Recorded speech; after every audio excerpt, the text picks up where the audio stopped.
And now, the Houston Football Show, brought to you by Inside Edge, with your hosts, Aaron Wilson and Jason Braddock.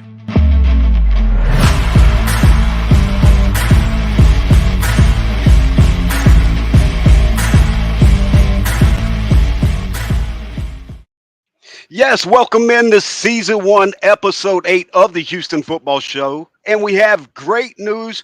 Welcome our new title sponsor, Prime Social Poker Club. Yes, one of the classiest premier poker houses in all of Houston is now paired with the Houston Football Show. So Houston Football Show now presented by Prime Poker Social Club and Inside Edge. Welcome in my co-host, Aaron Wilson. How you doing this evening, Aaron?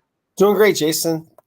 All right, we've got a lot to get to. As you know, Aaron Wilson is the NFL insider for Pro Football Network. Also here locally, he's the Texans insider for Sports Talk 790 and KPRC2. So the triple threat. You can see him written, video, audio. We've got it all, and we appreciate him being a part of the Houston Football Show. We'll get more into Prime Social, tell you about them and Inside Edge later in the show, but we got to get back into the show. This is all gas, no break, lot to get to. In season now with the week 1 review and a week 2 preview looking ahead to the Broncos. But first, let's look back at what we just saw this Sunday and review a couple things before we move on to the Broncos game. The punt. You got to get your opinion out there, and Aaron, everybody's got their opinion. So I'm not sure if you were on record before live and after you had time to reflect if that opinion was the same, but you care to share what that was?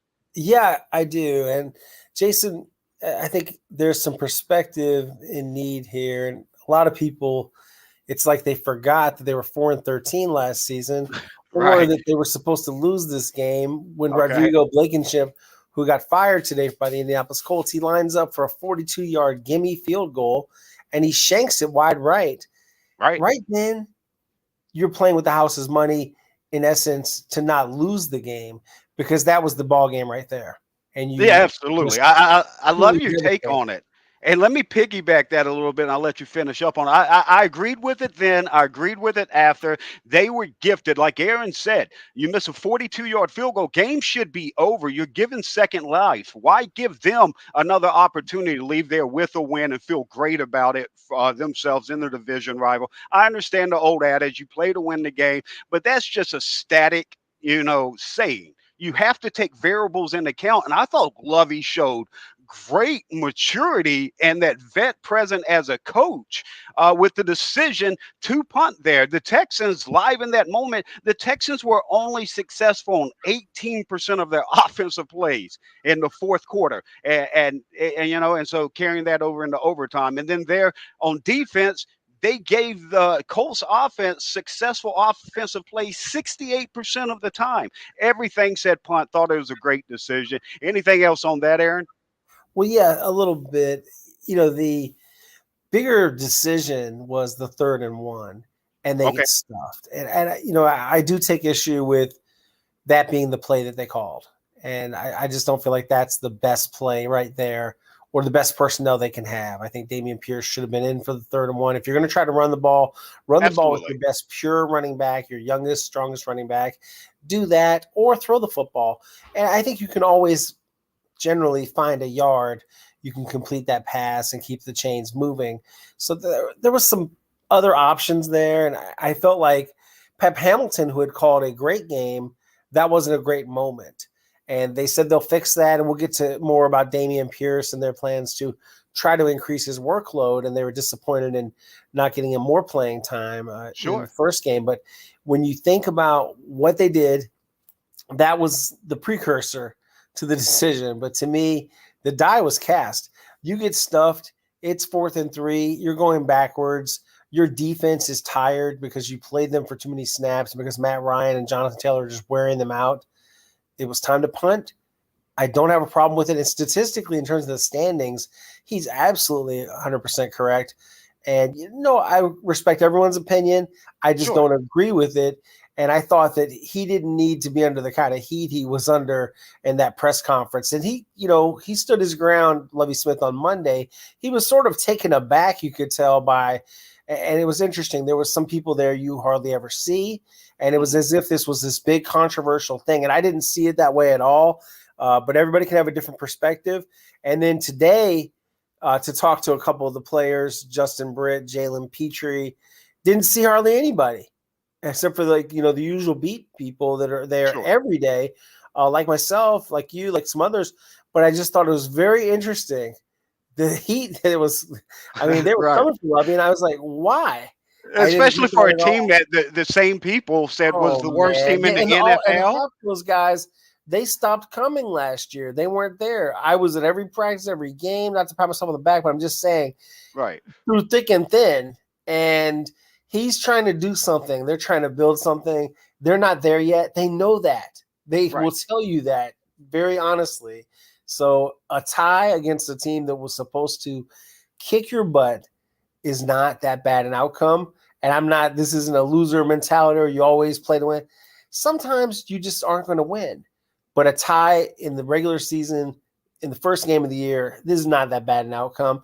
Their kicker got fired, and probably rightfully so, for those kickoffs that sailed out of bounds, and they're moving on. And the Texans have to move on to the Denver Broncos. Yeah, and we'll get there here in a second. We're getting ready to move on to there. A couple things you touched on, I want to put a little finale to.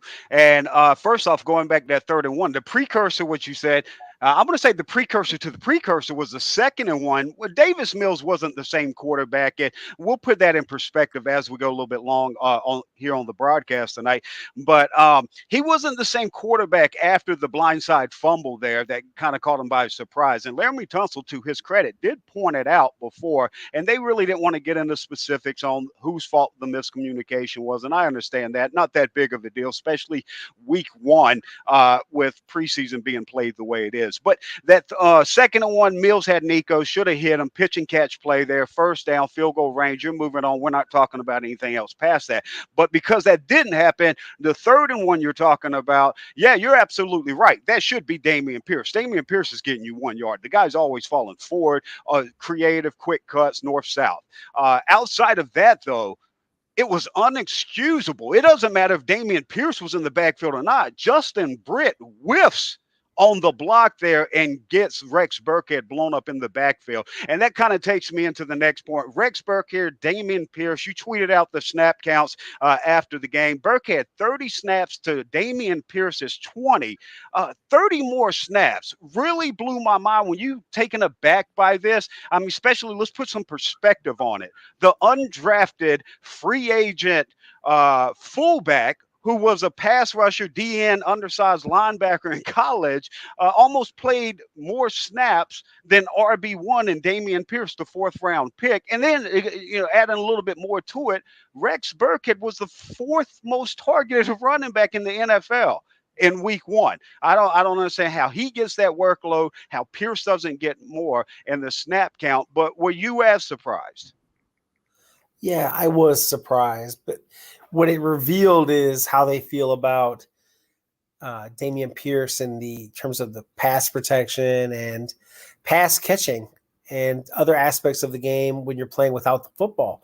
So when they did that, there was an acknowledgement of where they feel like he is at this stage of his rookie development.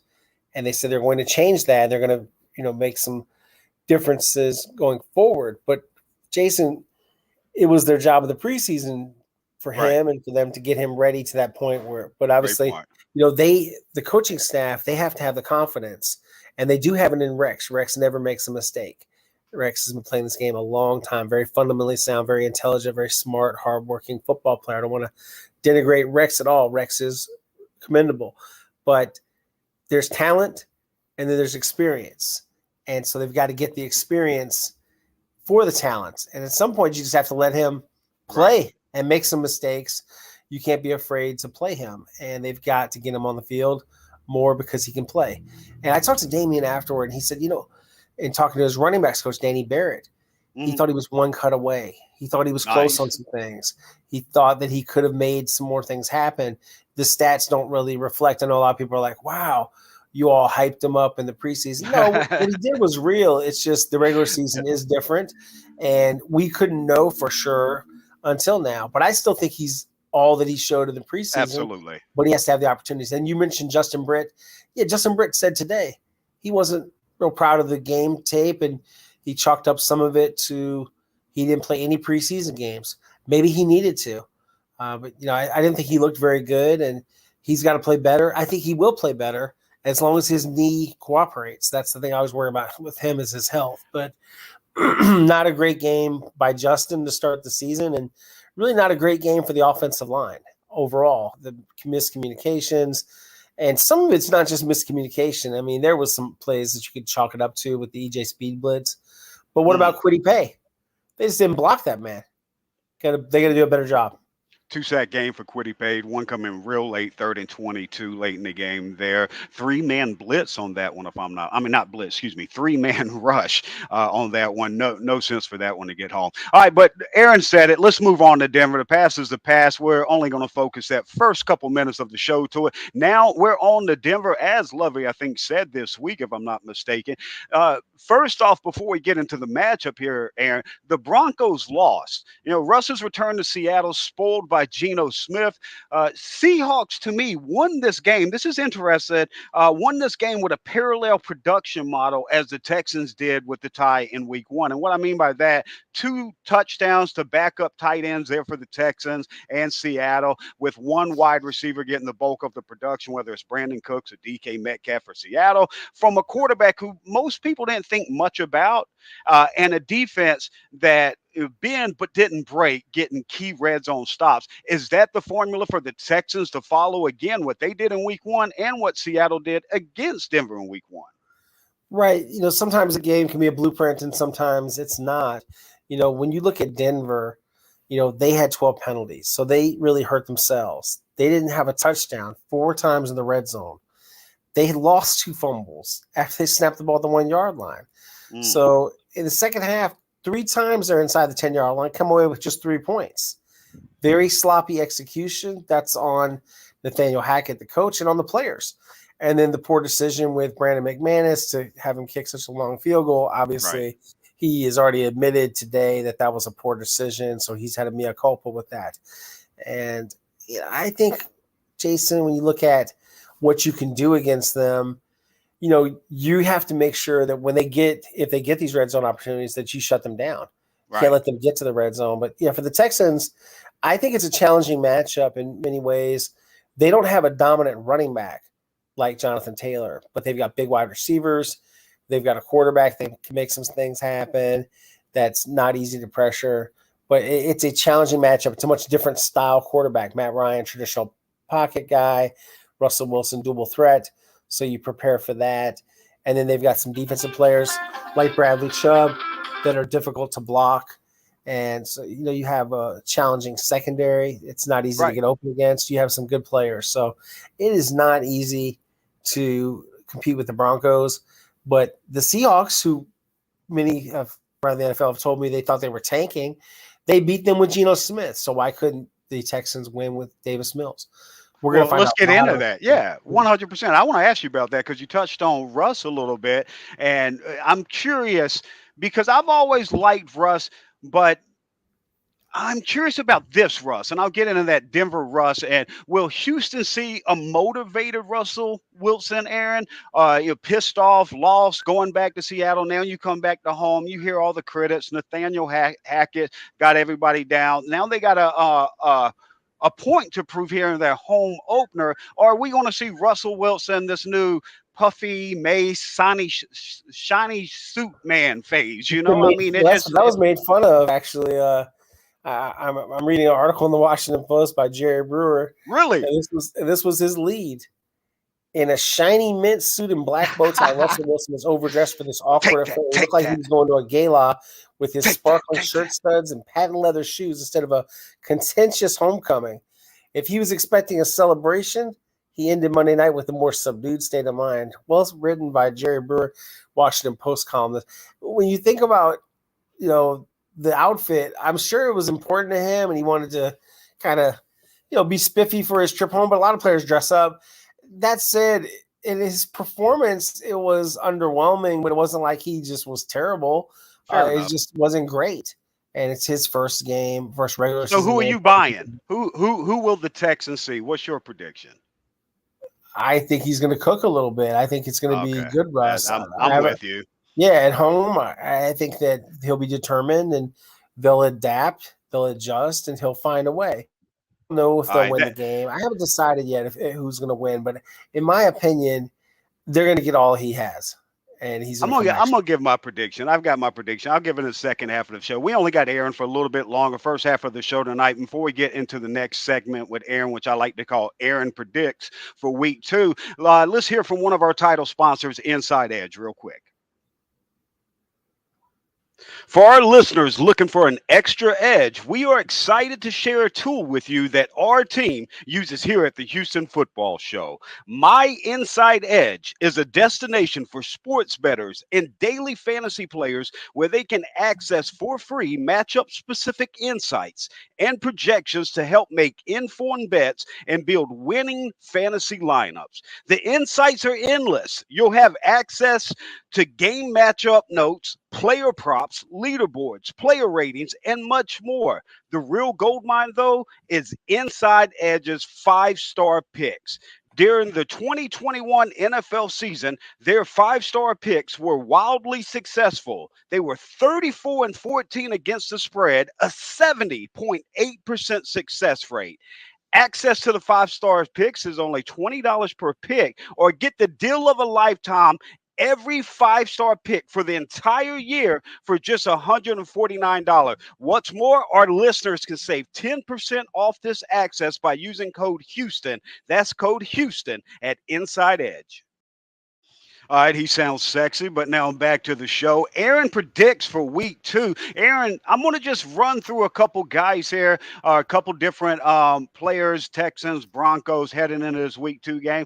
I want your predictions. I want to know. So I'm going to throw out some different scenarios here. Have a little bit of fun here. Dameon Pierce, first topic. Will Dameon Pierce have at least a 60-40 workload versus the Broncos, with him obviously being the 60% of the – and I'm not even talking about I'm not talking about snaps. I'm talking about just carries. 60-40 workload, Dameon Pierce. It was pretty close last time, where it was, I believe, 14-11.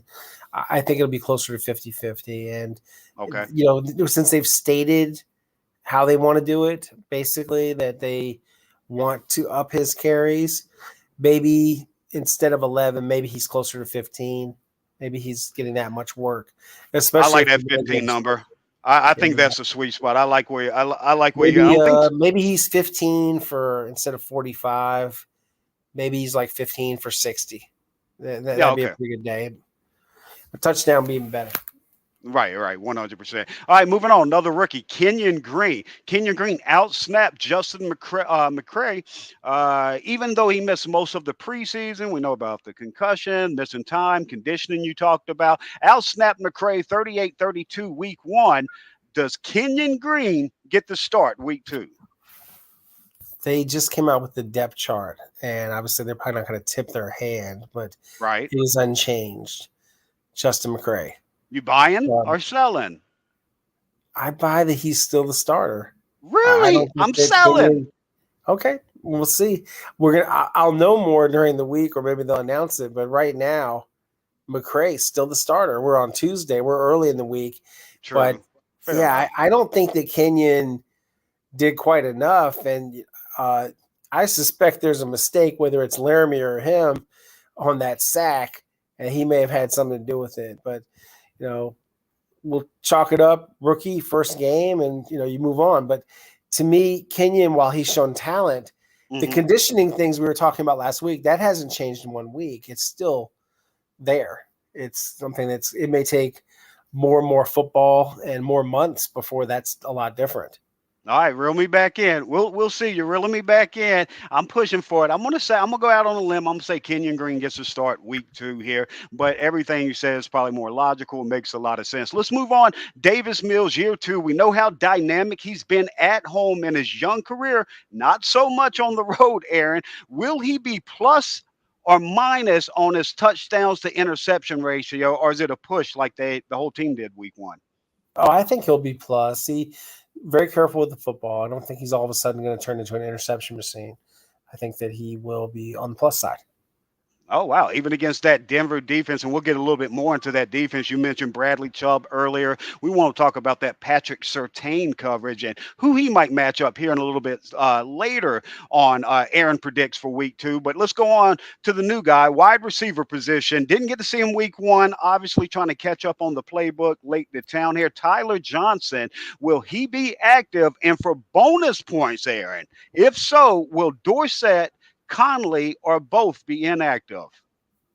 It's a kind of a toss up, but Dorsett's already on the active roster. I could see them having Conley down. Conley did have a drop. That was a little bit of a low pass, but he did drop it. Dorsett, it was interesting because Dorsett had a penalty and he was in and out. For a while there, I was wondering, is he hurt or something? Yeah, he only had 4 snaps. Yeah, he was just there. Like, he didn't even have his helmet at one point. They never announced an injury. I don't believe he is injured. I didn't know that.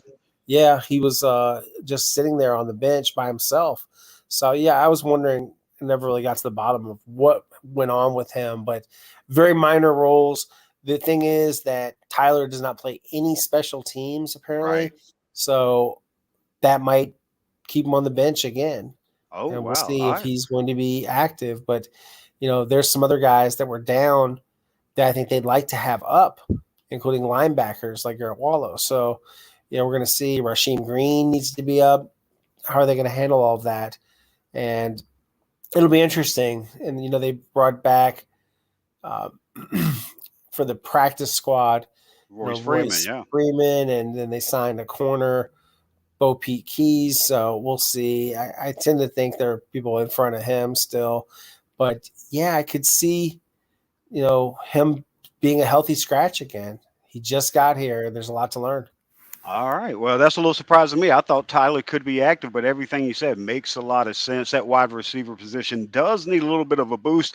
The tight end position got that boost with a former teammate of Tyler Johnson, who also came to town late, just like Tyler Johnson. O.J. Howard, 2 touchdowns in just 12 snaps.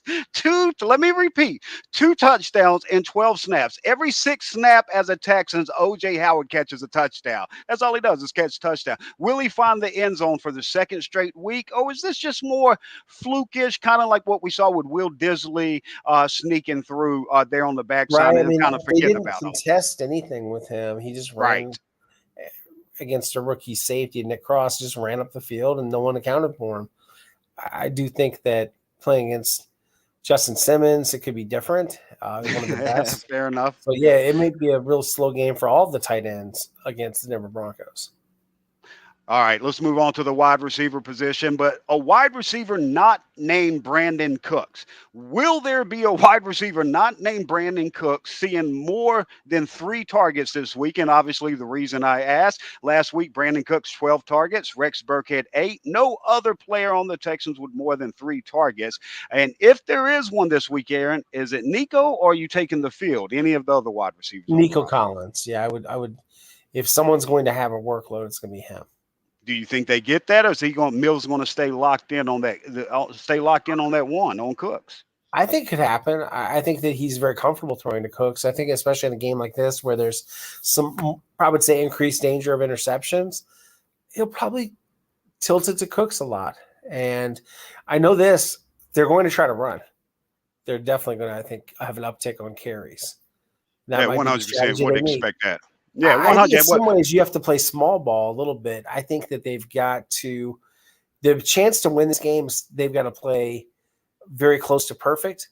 They cannot have exactly. Well said. I love that. The Texans' margin for error this year is so minimal. We talked about it all offseason, the preseason, and here going into week 1, that their plan, run the ball, win the time of possession, move the chains, get turnovers on defense, and that turnover margin is so key. And that's when the Texans gave the turnover back late, that's when the whole game changed, because they're not built to withstand their own turnovers. I thought you stated that perfectly there, Aaron. You also talked about Brandon Cooks and that how you would lock in on him. We kind of teased this a little bit earlier in the show, talking about Patrick Surtain, second-year corner that has been dynamic since coming into the league.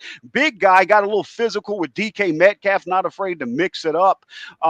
Do we see him mostly on Nico matching up size, or do we see talent for talent here with Surtain on Cooks? And if Surtain's on Cooks, does that change the entire dynamic of the Texans' pass attack with the guy who typically gets 70% of the targets being possibly as good up? as Patrick is, I mean, Stephon Gilmore, NFL Defense Player of the Year previously, and he was trying to shadow Brandon, and they still were able to get the football to Brandon.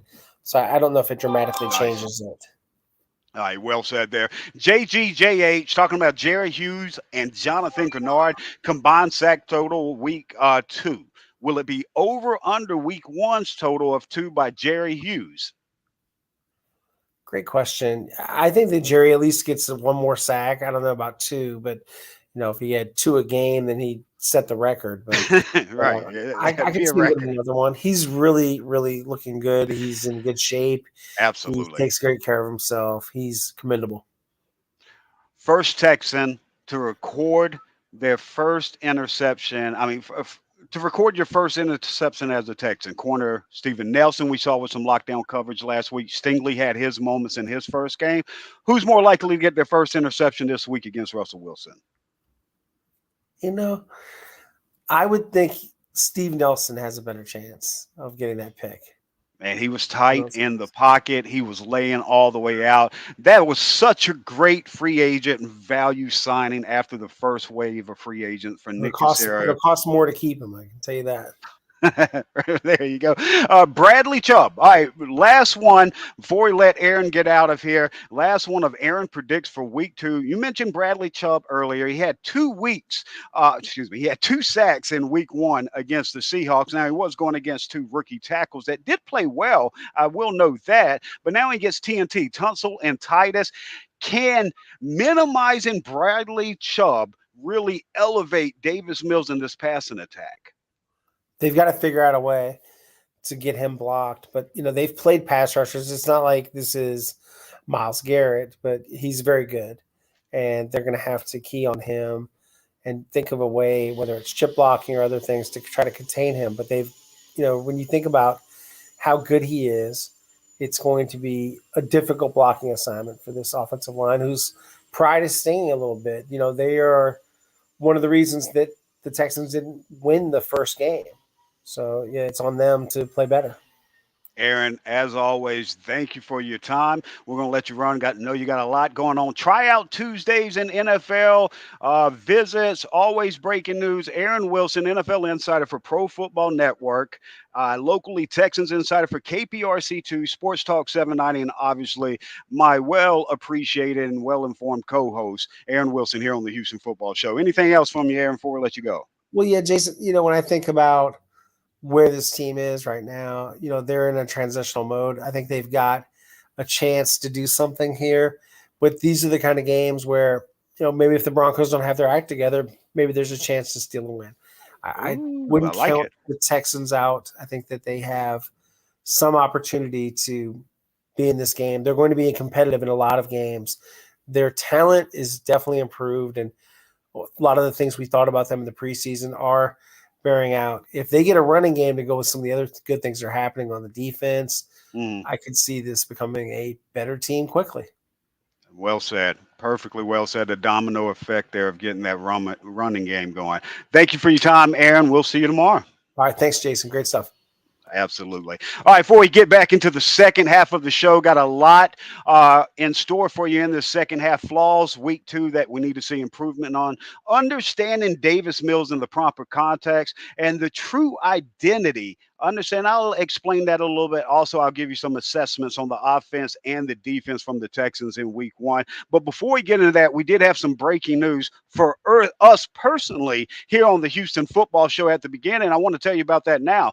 Prime Social Poker Club has paired with us as the title sponsor. We're so honored because this is Houston's longest standing poker room with a stellar reputation for class and quality. And it's not just a poker room. That's why it's called Prime Poker Social Club because it's an upscale social environment, fully stocked bar, gourmet dining, pool tables, dozens of poker tables, and more games all throughout the venue. 21,000 members. Yeah, you heard me right. 21,000 members at Prime Social Poker Club. You can become the next one for a lifetime member for only, get this, $10 and you're a lifetime member at Prime Poker Social Club. Daily and nightly tourneys for as little buy-ins as $60, for as high as $5,000.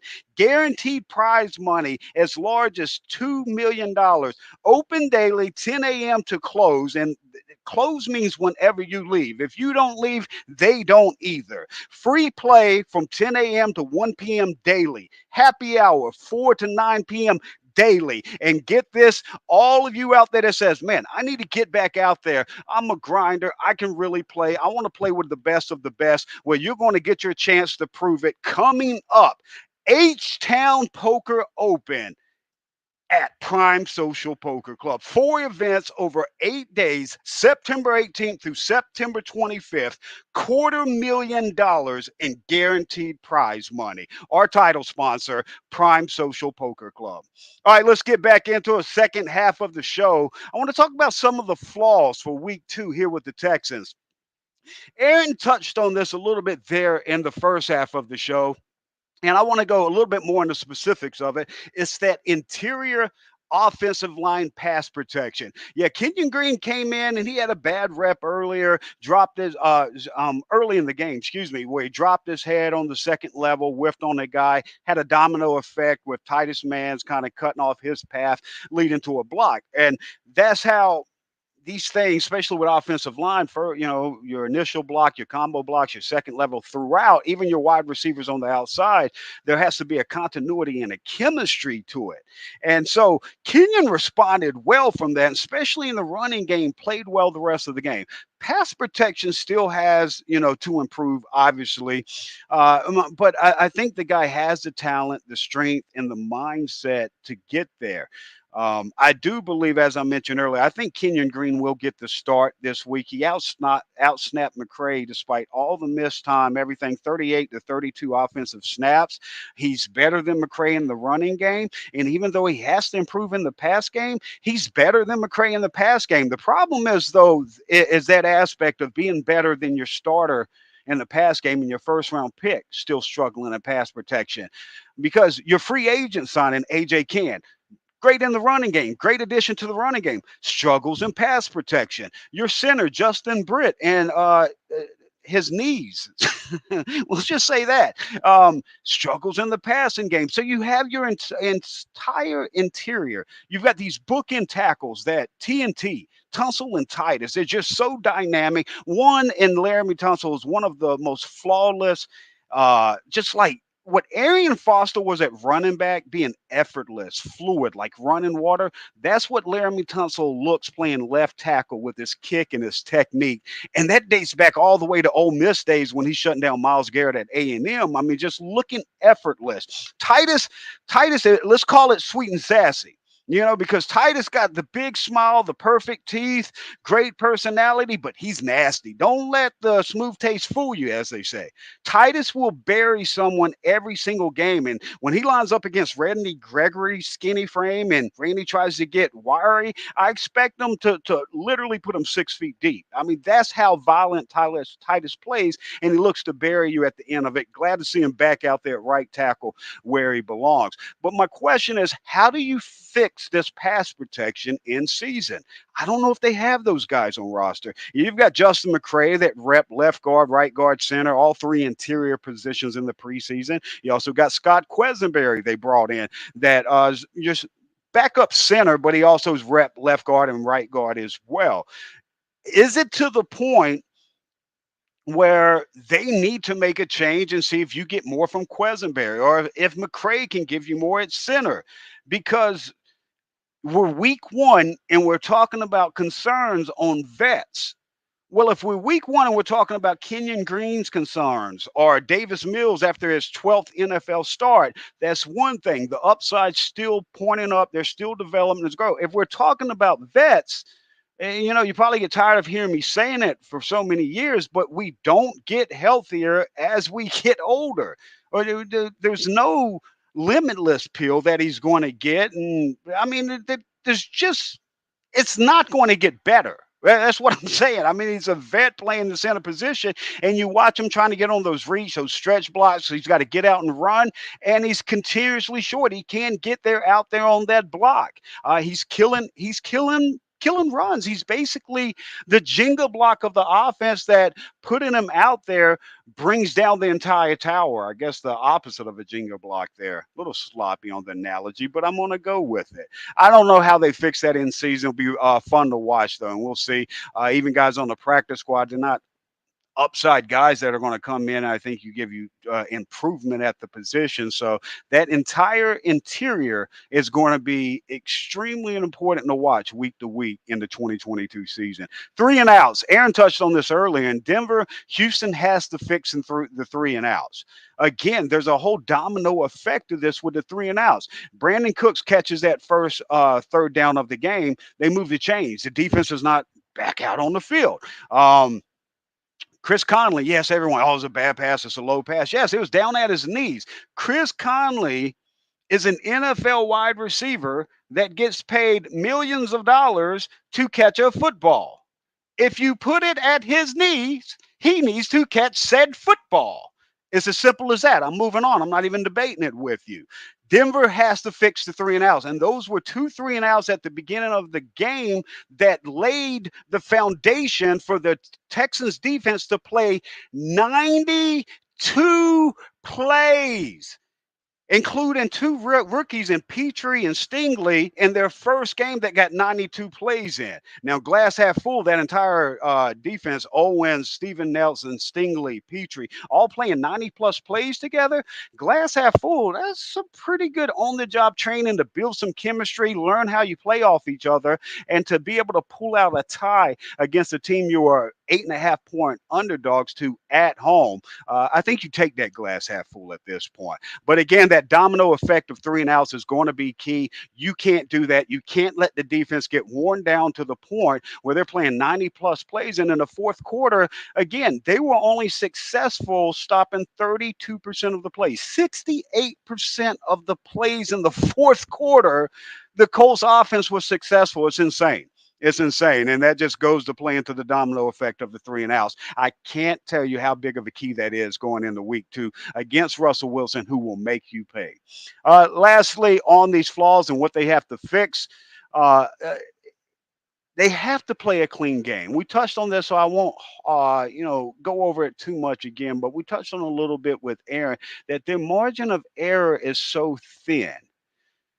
And so you got to have the turnovers. You need to win the turnover margins. You can't have the 3-and-outs. You can't have the silly mistakes and decisions. I mean, you're not built for that. You're not good enough, plainly said, as Aaron Wilson said earlier on the show. But one thing I think we're being a little bit too hard on the Texans is that the NFL, not just in Houston this week, where Blankenship missing a 42-yard game winner, kicking two kickoffs out of bounds, giving the Texans offense the ball at the 40 late in the fourth and in overtime, where they just need 25 yards to win the game each time. It looked like preseason week 4. And I say that because not too long ago, we had a preseason week 4. Now we have a 2-week, or in the Texans' case, a 17-day layoff between the last preseason game and then your first regular season game. So you have the layoff. You've got the change in intensity. There's no continuity. You've got new pieces. Let's not overreact to week 1. And so I'm curious how clean of a game we see from the Texans here going into this game with the Broncos. And the same thing on the Broncos side as well, because obviously they didn't have a clean game. All right, we're going to take another quick spot here for Inside Edge, one of our title sponsors. Hear from them. We'll come back and we'll run into understanding the proper context of what we're seeing from Davis Mills.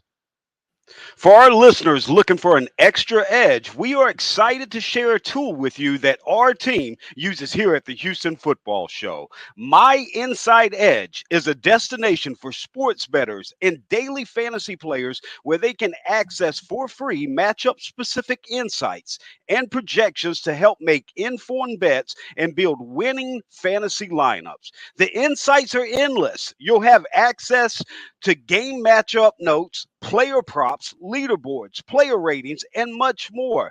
The real gold mine, though, is Inside Edge's 5-star picks. During the 2021 NFL season, their 5-star picks were wildly successful. They were 34 and 14 against the spread, a 70.8% success rate. Access to the 5-star picks is only $20 per pick, or get the deal of a lifetime. Every 5-star pick for the entire year for just $149. What's more, our listeners can save 10% off this access by using code Houston. That's code Houston at Inside Edge. All right, couple segments left to go here on season 1, episode 8 of the Houston Football Show, presented by Prime Social Poker Club and also Inside Edge. Aaron Wilson typically joins me for the first half of the show, gives us his inside take, what his expectations are. Second half, I'll break it down, go over some different points as well. And I'm going to look back at some of the assessments on the players on the offense and defense here in a second. But before we get into different players, let's zone in on Davis Mills. I want to make sure we have a proper understanding of Davis Mills and what we're seeing from him. Now, is he going to make mistakes? Absolutely. This was just his 12th NFL start. I mean, most rookies get that in their rookie season. Obviously, Davis Mills wasn't named the starter. Then he missed some times, went back to Tyrod Taylor after his injury. So he only had 12 starts. It's also his 14th game. What's crazy about this being his 14th NFL game, he only played 14 games in all of college. So he's played 28 games since high school. When you look at the top quarterbacks that's come out from the NFL draft in the last 10 years, going back to the 2012 draft, the guys who put up the best stats are guys that played lengthy college careers. And the stats they put up in those first 12 starts, and I put them out on the Twitter at Jason Braddock. You can go on my Twitter page, check it out, and you'll see it broken down a little bit more. I won't go into the entirety of it here.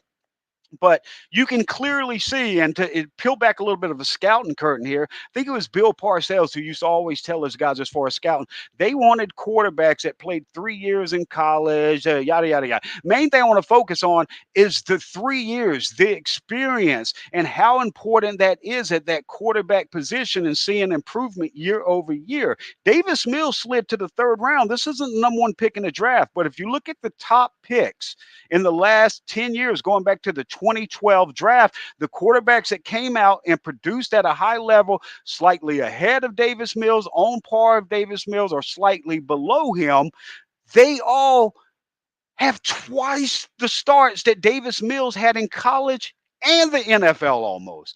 Davis Mills had 14 starts in college. Russell Wilson had 50. Dak Prescott, 49. Justin Herbert. I mean, you just run through these guys, and they're all high 40s. The lowest one of the bunch is Jameis Winston, number 1 pick in the draft. Put up numbers similar to Davis Mills. Right out the gate, played well. He was the number 1 pick in the draft, and he was the least out of all those guys that played well coming out of college. He had the least amount of games played with 27. Davis Mills has played 28 games in college and the pros. Only 1 game more than Jameis Winston played in college, who out of all the guys has played on par, slightly better than Mills since coming out in their first 12 starts.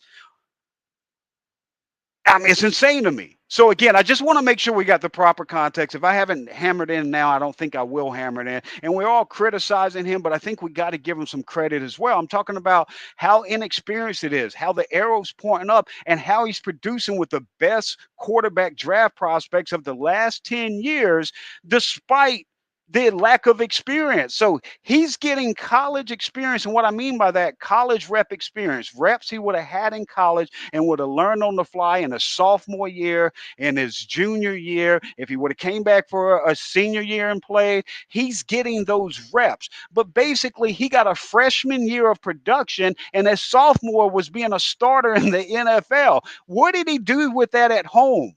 In his home starts, he has 14 touchdown passes and 1 interception. Do you hear me? So I think we got to give him credit. Yes, obviously you can criticize what you're seeing, areas he needs the growth, and you want to see that growth, especially with the expedited focus, I would say, on the Texans finding out that quarterback question now. Davis Mills has to at least show enough this year, not to say that, hey, for the Texans, Caserio, front office coaches, and everybody, he doesn't have to show enough to say, hey, we got to go, we got to go get a number one guy. We got to go to a franchise guy. You don't have to make them make that decision in totality. You've got to make them make that decision or push that decision back for at least one more year, because they've got multiple draft picks the year after this. So if you can just show enough growth, you save your job for another year, but you have to show that growth, and they don't care your lack of experience. This is the NFL. You got to show up, you got to show that growth, or they'll get that development from a number one pick in the draft with all the collateral they have. But we do have to stop and say, in his first 12 starts, first 12 NFL starts, despite the lack of experience in high school, 17 touchdowns, 9 interceptions. Let that marinate for a second. And among all the second-year quarterbacks, yes, the first round pick, first overall pick, Trevor Lawrence. Number 2 pick, Zach Wilson. Number 3 pick, Trey Lance. What was Justin Fields? 11. What was Mac Jones? 15. Somewhere around there. If I'm off, write a letter to my bosses. Here's the thing. Out of all of those first round quarterbacks, there's 5's taken in the first round, who had the best stats week 1? The third round quarterback with 12 NFL starts, who threw for 240 yards, 2 touchdowns, 0 interceptions, and a 98.4 rating. And out of all of those guys, only Justin Fields won. Davis Mills tied, all the rest lost, and Justin Fields barely completed 50% of his passes, and he beat Trey Lance, one of the other guys. The most impressive second-year quarterback was Davis Mills, and he's on a team that most says the worst team in the NFL, and in his first 12 NFL starts with a lack of experience, he's thrown for 17-9, and at home he's thrown for 14-1. I think we may be being a little overcritical with old Davis. Let's give it a little time, let it marinate. Let's watch the growth. Most of you've already said and come to peace with that, hey, you're not playing for a Super Bowl this year. Enjoy it. It's not your job. It's not your career. Enjoy the growth, the development, and hope to see the growth, because the draft isn't going to move up until November. It's not going to move up to October. That draft isn't until next April or May, whenever it may be. This is the bird in the hand, and it's better than the 2 in the bush. And it looks better by a long shot over a third-round pick. Give him a little bit of grace, and let's let Davis cook. Yeah, I'm going to steal it from Russ. Russ doesn't deserve it anymore. It's Sonny Shoot, man. I'm waiting for Russ to come out the tunnel in Denver this week and to see Puff Daddy just pop out the background. Take that, take that, take that. I just want to see Russ not even wear the Broncos uniform. Just wear the shiny suit. Just be that. We're in full. And I want to see Geno Smith after he dropped the one-liner. They wrote me off, but I didn't write back. He killed that, by the way. I mean, that's just instant gold. He killed it. But I want to see Geno, just respond back after Russ came out in that shiny suit talking about, listen, if you want a quarterback who's not all up in your popping up in your music videos, all up in there, y'all too young. Y'all young kids not getting it. All right. So we got a little bit left to go. I got assessments. Week 1, offense. Week 2, defense. Assessments coming up before we get out of here. But before we do that, last read of the night, let's go and hear from Inside Edge. And so Inside Edge, I do want to tell you a little bit about them. These are our title sponsor. We also brought on a new poker club as well. But Inside Edge, for our listeners, if you're looking for that edge, they have the same tool. They actually made this tool. You've seen the movie Moneyball that uses analytics and brings in all the graphics and data, and they've been selling it to professional teams for almost 30 years. Well, they've now been able to release this information to the media. I mean, not to the media, but to all of y'all for free. MyInsideEdge.com. You can get access to the same insights, the same analytics used by all these pro teams, your favorite websites, PR departments. It's going to be stats that blow your mind. But if you got a little bit of the gambler in you, and you want to go out there and you want to win, you don't want to just bet on games, you want to win. Inside Edge has their 5-star picks, and last season they went a wildly successful 34-14 against the spread for a 71% success rate. Now it's only $20 for a pick. Get all the picks for the entire season for $149. And guess what? If you listen to the Houston Football Show, you get to use our code Houston to get a 10% discount off of that. That's code Houston. All right, we're going to finish up Season 1, Episode 8, strong. Looking back at Week 1, the assessments here. Looking at that offense, Dameon Pierce. Now, Pierce obviously didn't get the opportunity to show his best football. When he did show, I thought Aaron said something I liked earlier as well when he said with Dameon Pierce, you saw him show you flashes. Everybody's like, well, where's this guy? Y'all overhyped. Y'all talked him up. And he's right. You still saw that same Dameon Pierce. You didn't get to see him really get into a flow, build up that workload. Some of the blocking fell through. One time it looked like, well, they said he's slipped on the logo there in midfield, but it looked like him and Davis may have clipped heels there. I'm not sure.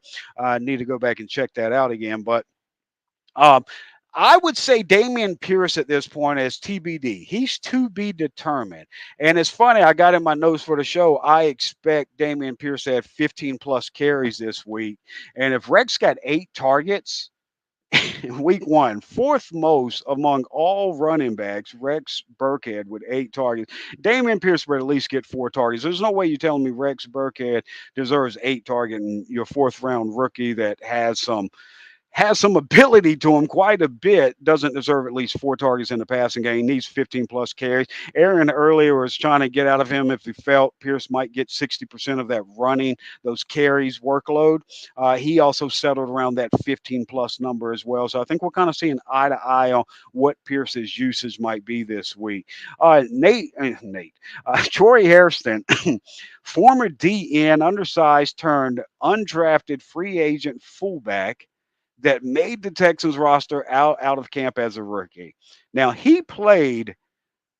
I expected to see a little bit more of a rougher adjustment, and you saw, yeah, he had a play or two that he'd want to have back. I think he would admit, but especially to catch out the backfield, to plant. Now he's not going to be able to plant that foot and cut upfield. He's no Jeff Driscoll.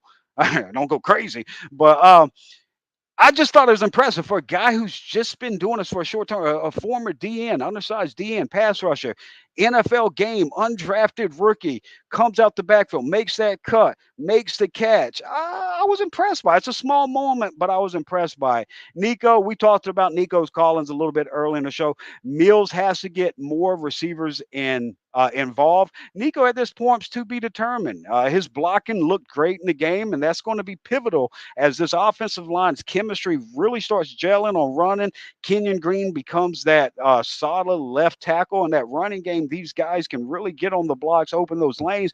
Then if they get towards those outsides, those wide receivers, especially your 6'4", 220 guy, that really gets to that second, third level to where those 10, 15, 20-yard runs could become housing it all the way. So Nico's TBD, just like with Dameon Pierce. We're going to have to wait another week. We talked a little earlier in the show how, this was basically preseason week 4. If you didn't lose this week, I think you're playing from ahead. So you're not the Titans, you're not the Jags. Colts probably wish they came out 1-0. I think the Texans out of the entire AFC South probably feels the best about them, especially with what the outside expectations were, if you allow that to factor in. Davis Mills has to progress past Brandon Cooks.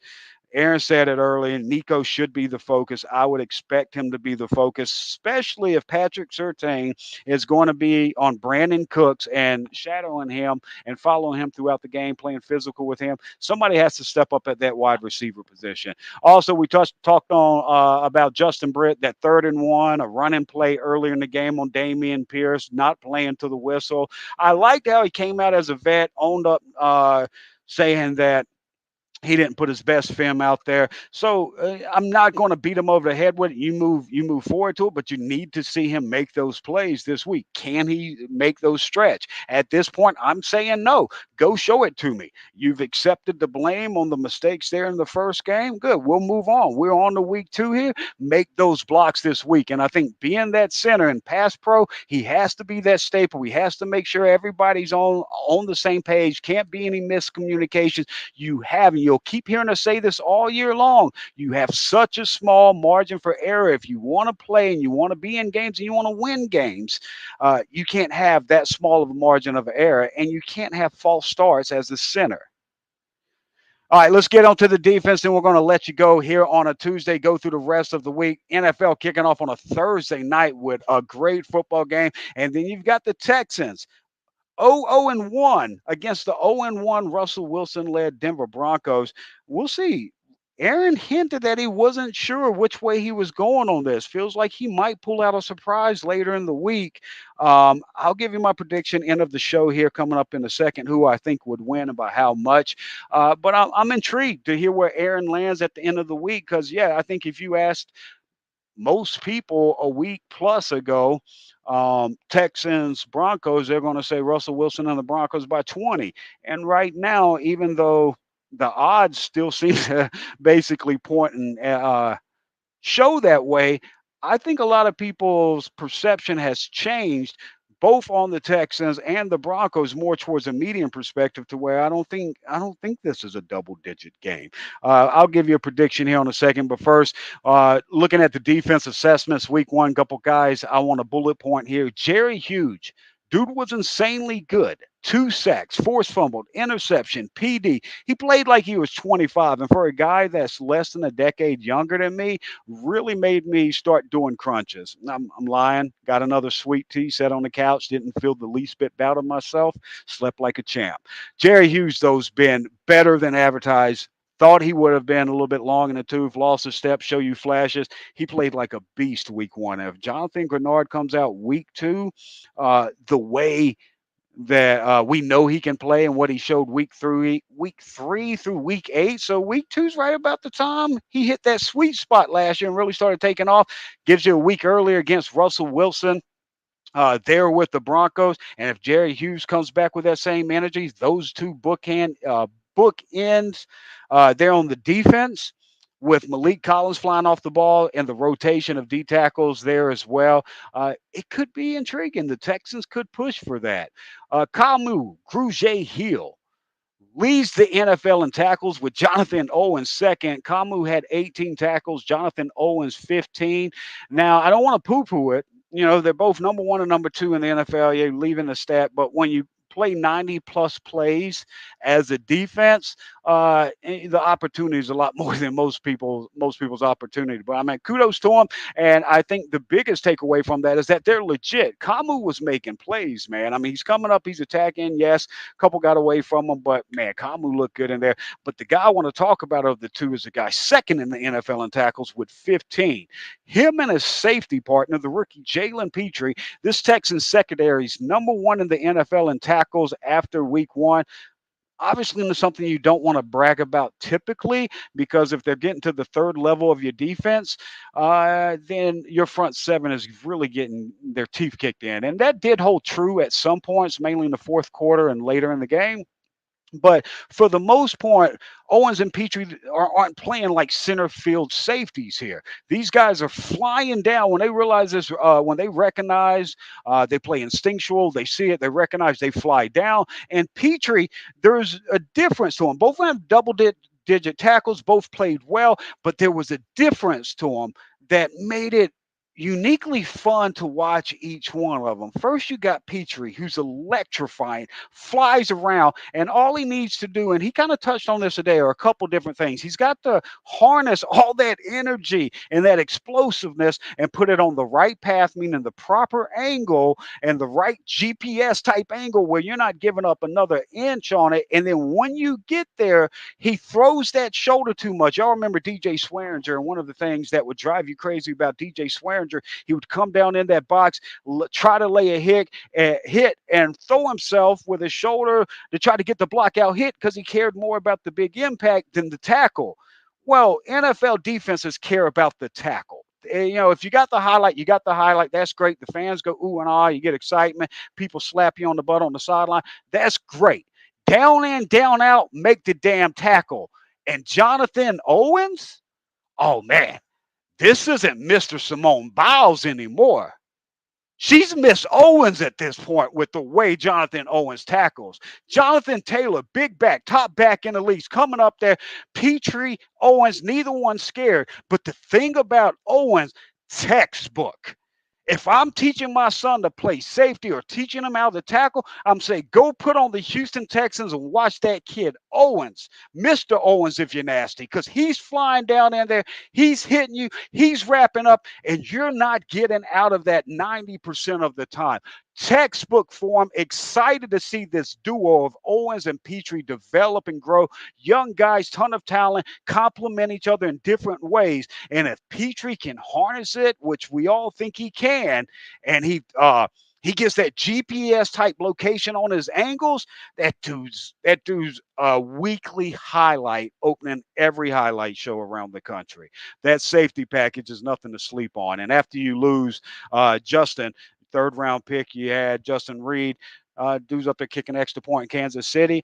Kind of makes that not feel as bad. You get a couple guys on a budget there in your second round pick Petrie, Jonathan Owens, straight value there. A couple other guys before we get out of here. I don't want to end on a bad note, so I'm going to bring up Ogbo. I had him last. Don't want to go out on Ogbo. Where was preseason Ogbo? Preseason Ogbo and preseason Derek Rivers are the greatest preseason edge rushers ever. Obviously, a lot of hyperbole mixed in with that. But what we saw from Ogbo in week one against the Colts was that we didn't see Ogbo week one against the Colts. My opinion on Ogbo after week one is that the Texans need Addison to come back from IR week 5 and Rasheem to come back as soon as possible.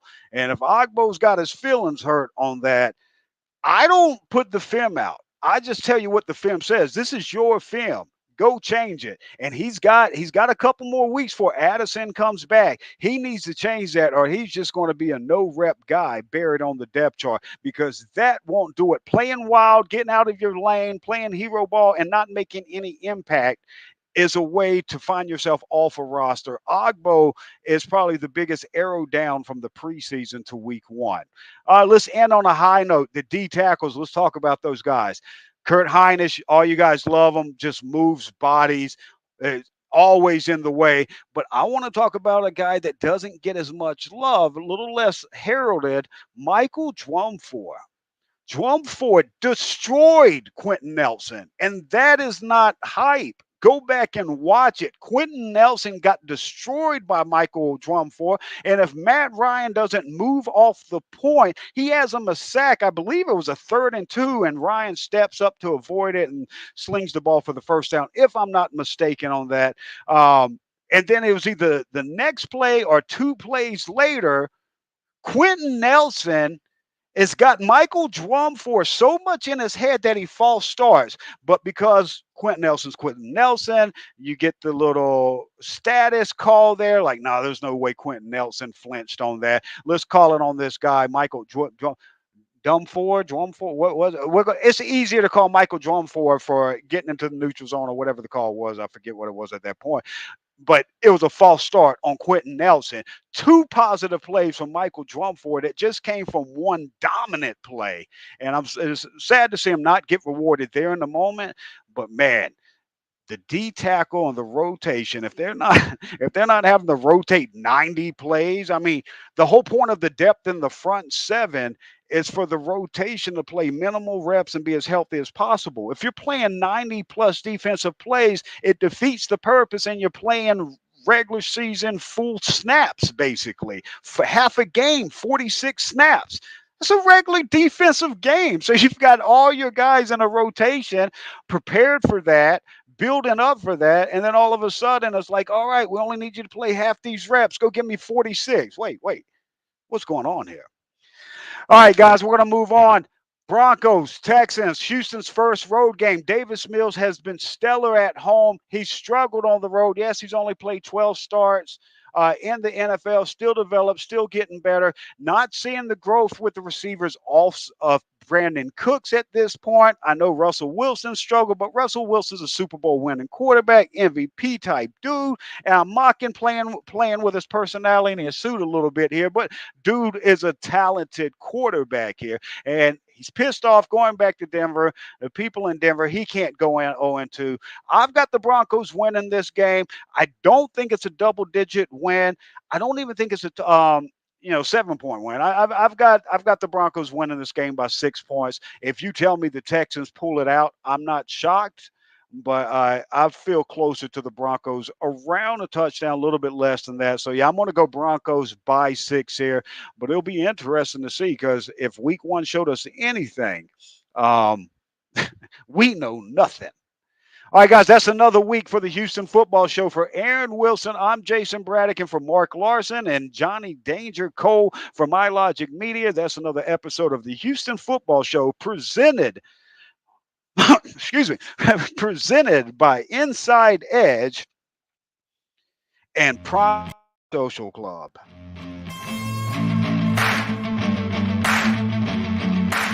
Thank you for listening to the Houston Football Show, brought to you by Inside Edge.